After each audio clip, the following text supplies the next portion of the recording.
नमस्कार दोस्तों, स्वागत है आपका हमारे चैनल आस्क प्रेप पर, जहां हम भारतीय संविधान के महत्वपूर्ण अनुच्छेदों को सरल और आसान भाषा में समझाते हैं। आज के इस वीडियो में हम बात करेंगे भारतीय संविधान के अनुच्छेद 19 के बारे में, जो हमें अभिव्यक्ति, भाषण, शांतिपूर्ण सभा, संघ बनाने, देश में कहीं भी आवागमन, निवास और व्यापार करने की स्वतंत्रता प्रदान करता है। अनुच्छेद 19 हमारे लोकतंत्र की नींव है और यह सुनिश्चित करता है कि हमें अपनी बात कहने और अपने अधिकारों का प्रयोग करने की पूरी आजादी मिले। तो चलिए शुरुआत करते हैं और विस्तार से जानते हैं अनुच्छेद 19 के बारे में। आज की इस वीडियो में कवर करेंगे अनुच्छेद 19 का परिचय, अनुच्छेद 19 के मुख्य प्रावधान, अनुच्छेद 19 पर लगाए गए प्रतिबंध, अभिव्यक्ति की स्वतंत्रता और जिम्मेदारी, अनुच्छेद 19 और आपातकालीन स्थितियों में अधिकारों का निलंबन, अनुच्छेद 19 के कानूनी प्रावधान और न्यायिक व्याख्या, अनुच्छेद 19 का समाज पर प्रभाव, अनुच्छेद 19 के उल्लंघन पर कानूनी कार्रवाई, अनुच्छेद 19 से संबंधित प्रमुख केस कानून। तो चलिए शुरुआत करते हैं पहले पॉइंट से, अनुच्छेद 19 का परिचय।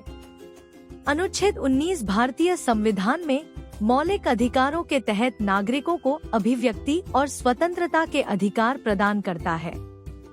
यह अनुच्छेद 6 स्वतंत्रताओं को सुनिश्चित करता है: भाषण और अभिव्यक्ति की स्वतंत्रता, शांतिपूर्ण सभा का अधिकार, संघ बनाने का अधिकार, देश में कहीं भी आवागमन, निवास और व्यापार करने की स्वतंत्रता। इन अधिकारों से नागरिकों को अपने विचार स्वतंत्र रूप से रखने और अपनी पसंद का जीवन जीने का अवसर मिलता है। अब बात करते हैं दूसरे पॉइंट की, अनुच्छेद 19 के मुख्य प्रावधान। अनुच्छेद 19 1 से जी के तहत नागरिकों को निम्नलिखित स्वतंत्रताएं प्रदान की जाती हैं: ए, भाषण और अभिव्यक्ति की स्वतंत्रता, बी, शांतिपूर्ण सभा का अधिकार, सी, संघ और संगठन बनाने का अधिकार, डी, देश के किसी भी भाग में आवागमन का अधिकार, ई, देश के किसी भी भाग में निवास और बसने का अधिकार, जी, व्यवसाय, व्यापार या पेशा करने की स्वतंत्रता। ये अधिकार लोकतांत्रिक मूल्यों की सुरक्षा के लिए महत्वपूर्ण हैं। अब बात करते हैं तीसरे पॉइंट की, अनुच्छेद 19 पर लगाए गए प्रतिबंध। अनुच्छेद 19 के अधिकार निरपेक्ष नहीं है। इन पर सरकार द्वारा कुछ तार्किक प्रतिबंध लगाए जा सकते हैं। भाषण और अभिव्यक्ति पर प्रतिबंध राष्ट्र की सुरक्षा, सार्वजनिक व्यवस्था, शालीनता, नैतिकता, मानहानि, न्यायालय की अवमानना और दोस्ताना विदेशी संबंध। शांतिपूर्ण सभा, संघ बनाने और आवागमन पर भी सामाजिक व्यवस्था और सुरक्षा को ध्यान में रखकर सीमाएं लगाई जा सकती हैं। ये प्रतिबंध नागरिकों और समाज की सुरक्षा के लिए आवश्यक हैं। अब बात करते हैं चौथे पॉइंट की, अभिव्यक्ति की स्वतंत्रता और जिम्मेदारी। अनुच्छेद 19 1 के तहत भाषण और अभिव्यक्ति की स्वतंत्रता नागरिकों को अपने विचार स्वतंत्र रूप से व्यक्त करने का अधिकार देती है। यह लोकतंत्र में खुली बहस, असहमति और विचार विमर्श को प्रोत्साहित करता है। हालांकि इस स्वतंत्रता का उपयोग जिम्मेदारी से करना आवश्यक है, जिससे समाज की शांति और नैतिकता बनी रहे।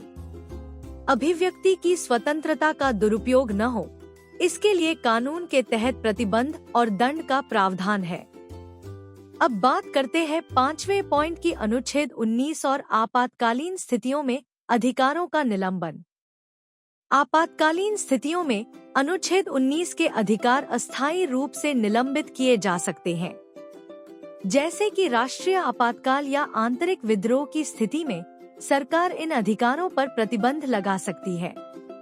आपातकालीन शक्तियों का प्रयोग सरकार नागरिकों की सुरक्षा और देश की अखंडता बनाए रखने के लिए करती है। लेकिन आपातकाल के समाप्त होने के बाद नागरिकों के अधिकार बहाल कर दिए जाते हैं। अब बात करते हैं छठे पॉइंट की अनुच्छेद 19 के कानूनी प्रावधान और न्यायिक व्याख्या। अनुच्छेद 19 की व्याख्या भारतीय न्यायपालिका द्वारा समय समय पर की गई है। सुप्रीम कोर्ट ने अपने निर्णयों में इन मौलिक अधिकारों की व्याख्या करते हुए नागरिकों को अभिव्यक्ति और स्वतंत्रता की सुरक्षा दी है। साथ ही न्यायपालिका ने यह भी स्पष्ट किया है कि इन अधिकारों का उपयोग समाज की भलाई और शांति बनाए रखने के लिए जिम्मेदारी पूर्वक होना चाहिए। अनुच्छेद 19 पर दिए गए न्यायिक निर्णय लोकतंत्र की रक्षा में सहायक रहे हैं। अब बात करते हैं सातवें पॉइंट की अनुच्छेद 19 का समाज पर प्रभाव। अनुच्छेद 19 का समाज पर व्यापक प्रभाव पड़ा है, क्योंकि यह नागरिकों को स्वतंत्र रूप से बोलने, विचार व्यक्त करने और अपने अधिकारों की मांग करने की शक्ति देता है। इससे मीडिया, प्रेस और संगठनों को अपनी भूमिका स्वतंत्र रूप से निभाने का अवसर मिला है। सामाजिक आंदोलनों और सुधारों में अभिव्यक्ति की स्वतंत्रता ने महत्वपूर्ण भूमिका निभाई है। यह अधिकार भारत में लोकतांत्रिक मूल्यों और स्वतंत्रता की जड़ें मजबूत करता है। अब बात करते हैं आठवें पॉइंट की अनुच्छेद 19 के उल्लंघन पर कानूनी कार्रवाई। यदि अनुच्छेद 19 के तहत दिए गए अधिकारों का उल्लंघन किया जाता है, तो नागरिक कानूनी कार्रवाई कर सकते हैं। उच्च न्यायालय और सर्वोच्च न्यायालय में याचिका दायर कर मौलिक अधिकारों की सुरक्षा की मांग की जा सकती है। न्यायालयों ने बार बार इस अधिकार की सुरक्षा करते हुए फैसले दिए हैं, जिससे सरकार और अन्य संगठनों द्वारा अनावश्यक प्रतिबंधों को रोका जा सके। अनुच्छेद 32 के तहत इन अधिकारों की रक्षा के लिए न्यायिक उपाय उपलब्ध हैं। अब बात करते हैं 9वें पॉइंट की अनुच्छेद 19 से संबंधित प्रमुख केस कानून। रोमेश थापर बनाम मद्रास राज्य 1950। इस केस में सुप्रीम कोर्ट ने स्पष्ट किया कि अभिव्यक्ति की स्वतंत्रता किसी भी लोकतांत्रिक समाज का मूलभूत हिस्सा है। श्रीमती मंजूला मनोरंजन बनाम बिहार राज्य। इस मामले में न्यायालय ने शांतिपूर्ण सभा के अधिकार की रक्षा की। बिजो एमेटिवा बनाम केरल राज्य। यह केस संघ बनाने के अधिकार की सुरक्षा के लिए एक मील का पत्थर था। इन मामलों में न्यायालय ने अनुच्छेद 19 के अधिकारों की रक्षा करते हुए महत्वपूर्ण निर्णय दिए हैं।